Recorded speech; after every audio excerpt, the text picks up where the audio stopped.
Okay. Yeah, because that's how we got to Baba, right? Originally, through your experience. About 30 years ago, I came to Baba. I was about 19.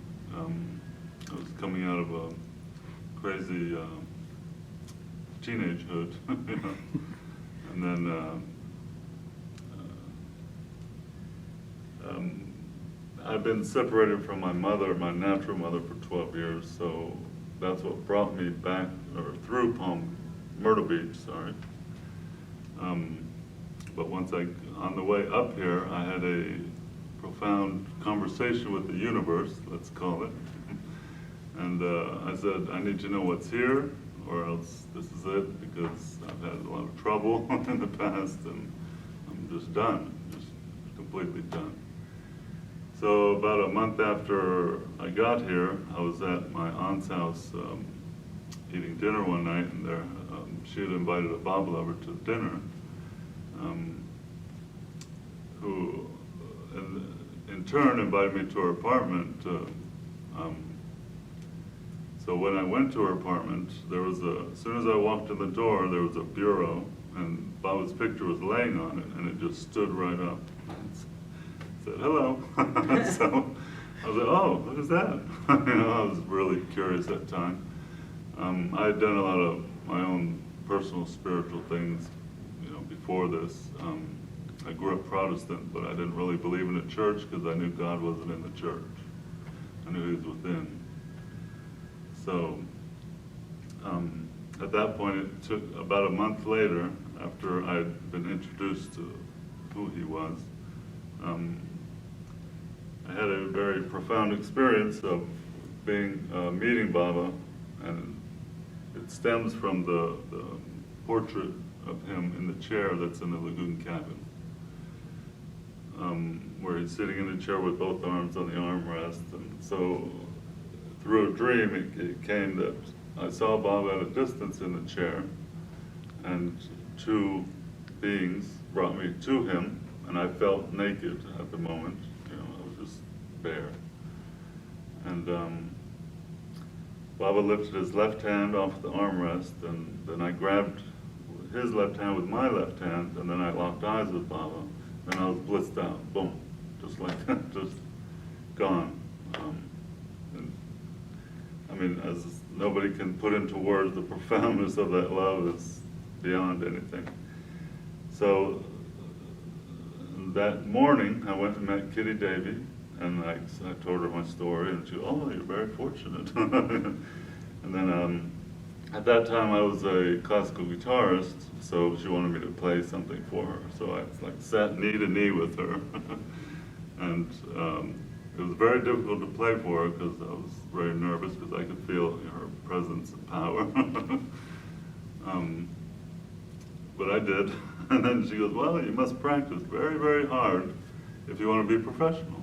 So, and that was that. I was Baba's ever since. So, and I've had other experiences, you know, like we all have, seeing him here and there, and you know, stuff like that. So that's how I came to Baba. And what else when you were? And I lived here from 90 to 95, so I was around the center. I lived in the neighborhood.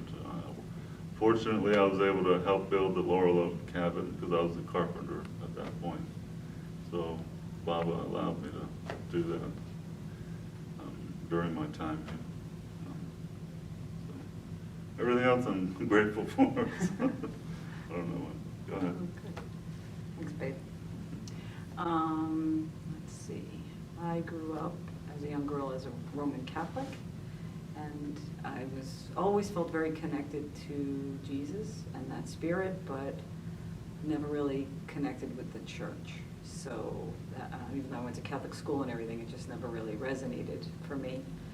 And then as a young woman, I got married young to a gentleman of the Jewish faith, and I converted to Judaism at that time, which was important for the family and the children. And that was also a faith that I never really attached to. I did it for the family, but it really didn't resonate internally for me.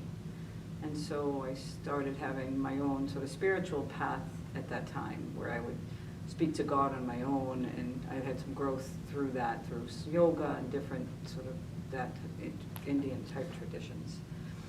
And when I was married to that man, we collected artwork. And at that time, I bought a painting in New York. We bought a painting together, and the title of the painting was The Loving Couple.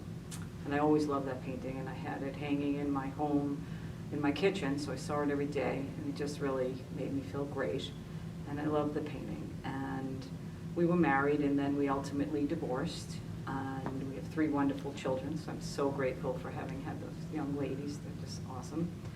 But we didn't make it as a loving couple, so we divorced, and in that contentious divorce, I ended up purchasing the artwork from my ex-husband, including that painting, and I moved that painting to a little home that I was able to purchase on my own after the divorce, and had been with the painting for years, for about 14 years. And a friend of mine said to me, you know, I love that painting. I really, really love that painting. And she said, who's the artist? And so usually I would keep all the records, but I couldn't find the records, and so I just took a picture of the artist's name at the bottom of the signature, and I sent it to her. About 3 months later, she says, you know, I found that artist, and I had him, commissioned him to paint a painting for me, and she was all thrilled and loved it, and she was living in Florida at the time, and I was living in the Northeast. And that fall, my mother passed away suddenly in the fall, and that was in the Northeast, and it was a winter of lots of snow that winter. It snowed and snowed and snowed, and so I had a very subdued winter after my mother's passing. And that March, my friend with the painting said, why don't you come down to Florida, come on down, and you know, we'll spend some time in Florida. I said, great. So we come down, I'm there on vacation. And in fact, just before that, before my mother passed, 8 months before that, my mother and I had bought a condominium together in Florida because my mother was about to turn 80 and she was going to retire. And we were going to be able to, she'd be there in the winters and I'd go visit her. So we're there in Florida, and I had a little apartment and visiting the friend. And while I was there visiting, the friend said, you know, that artist is having a show. Why don't you come to the show? I said, okay, I can do that. And I was in the apartment and in this point in my life where I'd been divorced for a long time and was asking God for direction, really, because I had sort of given up on relationship.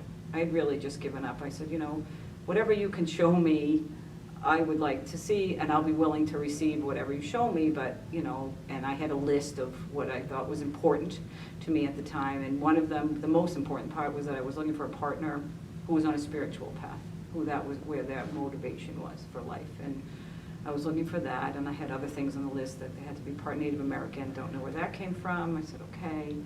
And I had asked God in a meditation, I said, please show me who this person, if there is someone for me, show me who they are, so I'll know who they are when I see them.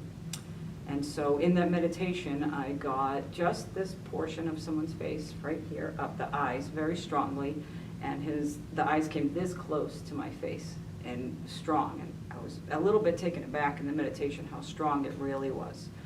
And so I was like, okay, that's interesting. So the next day, I go to see the Cinderella movie. It was a new one with, wasn't the animated one, it was with people in it, and I watched the movie, and I always loved Cinderella, but I came out of that movie so angry, like beyond angry, like, I have 3 daughters, and this love at first sight thing, what are you talking about? This doesn't exist. How can you teach girls this? How can I teach my girls this? I lived through that my whole life, and that's not what happened. And so I was pretty verbal about it with my girlfriend. That night, we went to the show. And so we go to the show, and as we're walking into the show, and it's a hot evening and sweaty, and they had forgotten to turn on the air conditioning in the place, and it was just uncomfortable. And so as I'm walking into the show, I meet the artist and I give him a hug, and I say, oh, you've been in my life for 14 years, just sort of kidding around, you know, to meet him. And when I did that, and I gave him a little hug, and I could just feel this connection. It was such an interesting feeling. And so that artist is Jeff Rowan. So, so that's him. And that evening at the show, we spent the evening, you know, sort of back and forth. He's busy with other people at the show talking about spiritual things.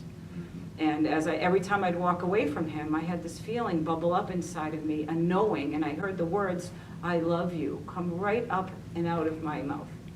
Just bubbled up. And I was like, what is that? And I'm going to get into chills now when I talk about it. It just seemed nothing I'd ever felt before. And so we talked that evening quite a bit, and I was supposed to visit with him the next day and go see his studio with my girlfriend, and she wasn't able to do it, so we canceled. And so we really had no way of connecting with each other. And about 3 days go by, and there had been a strong connection, but I was hesitant about trying to contact him because I wanted to do it through my girlfriend, and then I didn't, and should have done that. So about 3 days later, I said, you know what, I'm going to email this gentleman and just say, Missing which part? you were huffed by your other friend. Oh yeah, another Keep girlfriend of calling. mine, who was at the show too, she said to me, You saw the energy. she saw the energy between us and said, okay, I'm going home because the two of you, it's so bright around you that I can't, something's happening here. And so she said, she pushed me that whole weekend. We sat one day in Florida on the beach. She said, I'm not getting up until you tell me that you're going to try and communicate with him. And I put it off and I put it off. So that Monday I finally said, you know what, I'm going to email him. So I emailed him, and literally as I had pleasure to meet you, would love to come to your studio, I hit the send button, and the minute I hit send, I got a return email at the exact same moment, which Freaked her out a little which freaked bit. me out, and what was happening. I was just sending an email to say thank you, because they didn't come to the studio the next day, which was supposed to happen. So I was like, oh, what happened? I didn't hear anything. So I let a couple of days go, and then I sent an email saying, I really appreciate you guys coming to the show, and it was great meeting you. And then, so. In the exact same time, boom, the Yeah. email got sent out. So then he kindly, after we communicated, he invited me out on a date for a full day. And so we started the day where he picked me up and he brought me to a lighthouse. Now, one of my favorite things in the whole world is to go to a lighthouse. I had the honor of being able to. And I had vertigo, so I was really not liking. Kind of his thing, but somehow or other you knew that I Yeah, I liked know. lighthouses. So he said, get in the car, we're going on a date. I said, okay, where are we going? Oh, you'll see when we get there. And we ended at this lighthouse in Jupiter, Florida, and climbed up the lighthouse, and that was really. I did it, I went up. You went up, I thought, is this man gonna have a heart attack? I didn't know he had vertigo, and I'm like, what's going on? He was nervous, but, so we did that. Then that day we went out and we had lunch at a restaurant. In fact, ended up being one of our favorite places. And while we were sitting there at lunch, I had one of the most profound experiences I've had with any other human. We were sitting across from the table at each other, and the light coming out of Jeffro's eyes blinded me. And I- hers as well. and saw I a could big not- golden halo over I her. could not see, and I kept blinking, and I'm thinking, I'm on the first date, do I say anything to this man that this is happening? Because he's gonna think I'm really weird if I tell him there's light beaming out of his eyes and I can't see what's going on here. And he was having the same experience, and we really didn't talk about that till after, because we were new meeting each other. How do you say to this person that was going on? Although we had a knowing. We had a knowing, and the girlfriend who had pushed me to meet him, go call, do it, and after I described meeting him to her, I said, this is different than I've met anyone ever before. It's a knowing. It's as if we'd known each other for a long, long time and known each other before. So that was our lunch, and then after that, we went out to the beach. We spent all night. All night on the beach On a and a- moonlit night, on- gorgeous night. It was Gorgeous. beautiful. It was It's bright, and we were right on the water. Yeah, And and we it were was there until about 4 in the morning, talking. And you had to leave. And then I had to leave. And so we parted ways that evening, and he stood outside the apartment, because I'd never felt this before in my life, and I was going back to Boston. And he said, don't worry, I'm not going anywhere, is what you told me. And I was like, okay. No one's ever told me that before either. I was like, okay, all right, I got it.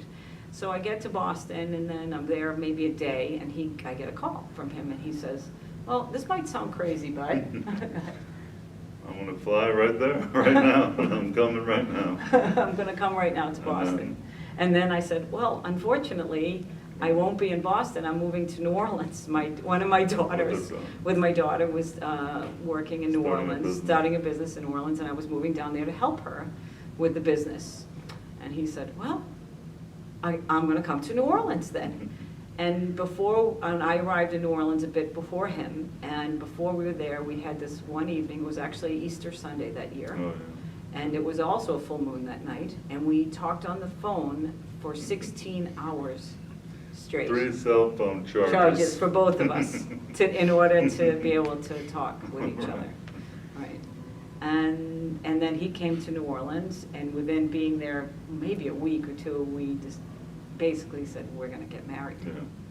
And my daughter looked at me and she said, what are you Thought you were doing, crazy. Mom? I know Nani just passed away, and maybe you're just reaching for something. And I said, no, this is really what we'd like it to be. And we got married about, 8 months after that? Something like that. We got married 8 months after that, and now in Martha's Nice Vineyard. federal church. In Federated Vineyard. Church in Martha's Vineyard. It was a beautiful ceremony, and we are now lucky enough to live in Vermont on the most beautiful piece of land with a lovely home on it that we ever could imagine. And in fact, the home that's there for many, many years, I had a recurring dream, and it was of that house. Mhm. All right, and so when we were there, it just felt like home. And in fact, when we were looking online, I kept seeing pictures of the house, and I was telling Jeff about, he'd look and he'd go, I don't like that house. He didn't like it from the pictures, and I'm like, but I kind of want to go see it. And it was a bit out of our price range at the time, and I said, I really want to go see it. He said, okay, we'll go see it. And then we both just fell in love, and Yeah. pretty much felt at home there ever since. Yeah, And that's the story. and that's the So story. what about Baba with you? Anything? Well, There have been many things that are. I have been very lucky to have sort of an insight and a sixth sense. So having seen his eyes, which was very unusual, but I had seen other things. But I've always really had a very strong sense of God and spirituality since a very little girl. And so and it just feels like home. This is my first time here at the center, and I feel like I've been here forever. We've only been here for 3 days or something. I walked in and it was just home, and I'm thrilled to be, to understand a little bit more. Just the little sparks of that, And then after I met him, he gave me a lot of his books. He's a painter, so there were portraits of Baba. And the other interesting thing is my dad looks a lot like Exactly. Baba. Like exactly like Baba. My dad's Middle Eastern. He had a mustache. He had dark eyes, dark curly hair, a lot like him. I know. So she's now experiencing all the old memories that were Baba that she didn't know Was Baba, Right. that connection that I would talk to. I was an only child, so I was alone a lot. And so I had a very strong connection with that. And very strong connection with the animal kingdom. So I think that's a big piece for me. In fact, when we were here at the center, I said, okay, I'm gonna open the picture book and see where it lands for me, and there are all the pictures of Baba with the animals, which I thought was fabulous. Sweet. I was like, Sweet Baba. okay. That's me, because I just love animals, so. And I'm thrilled to have this opportunity. I'm so grateful, really, very grateful. Thanks, babe. Thank Baba. Thanks, Baba.